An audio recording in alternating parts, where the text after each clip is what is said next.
ఉన్న బంగారాన్ని విడిపించి ఆ రోజు ఆన్లైన్ రేటుకే మేము కొంటాం. Sharma gold company. నైట్ ఇక్కడ మదనపల్లిలో ఒక ఇన్సిడెంట్ జరిగిందండి. దీంట్లో భాగంగా రోడ్డు మీద వెళ్లేటప్పుడు ఇద్దరు మనుషుల మధ్య జరిగిన కొట్లాట ఇది.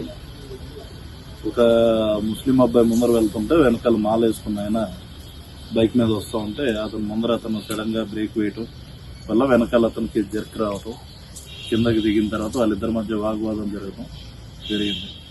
అయితే ఇద్దరు వ్యక్తుల మధ్య జరిగిన ఒక ట్రాఫిక్ ఇష్యూ లాంటి సంఘటనను తీసుకుని మత కలహాలను రెచ్చగొట్టే విధంగా కొంతమంది, డిస్పైట్ ఎవరైతే అఫెండ్ అయ్యాడో ఆ స్వామి చెప్పినా కూడా పబ్లిక్ లో మాకు ఎలాంటి ఇబ్బంది లేదు, పోలీసులు న్యాయం చేశారు.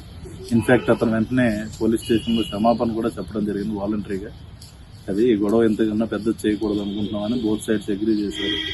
అయ్యప్ప స్వామి భక్తులకి ఎక్కడా ప్రాబ్లం లేదు. దీంట్లో వాళ్ళు వచ్చారు, వాళ్ళకి న్యాయం జరిగింది అనిపించింది, వాళ్ళు మాట్లాడారు, వెళ్ళారు. కానీ కొంతమంది రాజకీయ పార్టీల్లో ఉన్న వ్యక్తులు కానివ్వండి, అదేవిధంగా లోకల్ గా కొంతమంది తాగేసి కూడా వచ్చి గొడవ చేశారు. దీంట్లో వాళ్ళందరినీ కూడా ఐడెంటిఫై చేస్తున్నాం. ముఖ్యంగా ఏంటంటే ఇక్కడ అఫెండ్ అయిన వ్యక్తి బాగానే ఉన్నాడు.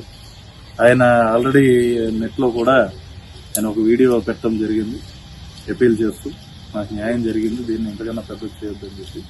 కానీ ఏంటంటే ఈ సంఘటన అడ్వాంటేజ్ తీసుకుని ఇక్కడ ఉన్న ఒక పీస్ఫుల్ అట్మాస్ఫియర్ ని చెడగొట్టే విధంగా ఎవరైతే మా స్టేషన్ దగ్గరికి వచ్చి ఇంకా అది విషయం అయిపోయిన తర్వాత కూడా మళ్ళా తీసుకొచ్చి ఒక 50 మందిని 100 మందిని వేసుకొచ్చి అక్కడ కొంతమంది మద్యం మత్తులో కూడా అక్కడ గొడవ చేసిన ఇది కూడా మేము ఐడెంటిఫై చేసాం.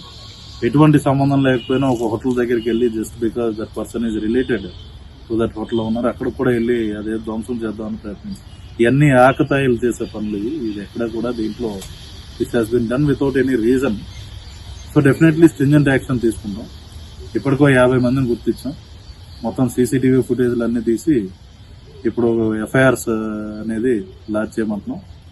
అండ్ ఇవన్నీ తీసి ప్రతి ఒక్కరు అక్కడికి వచ్చిన ప్రతి ఒక్కరిని గుర్తిస్తాం. ఎవరెవరైతే పోలీస్ విధులకు ఆటంకం కలిగించారో ఎవరిని కూడా వదిలిపెట్టే ప్రసక్తి లేదు. Compulsory 100% we'll identify all these people who have come there. ఎందుకంటే గొడవ చేయడమే కాదు, దాని కాన్సిక్వెన్సెస్ కూడా ఉంటాయన్నది ఈ సందర్భంగా తెలియజేస్తాం.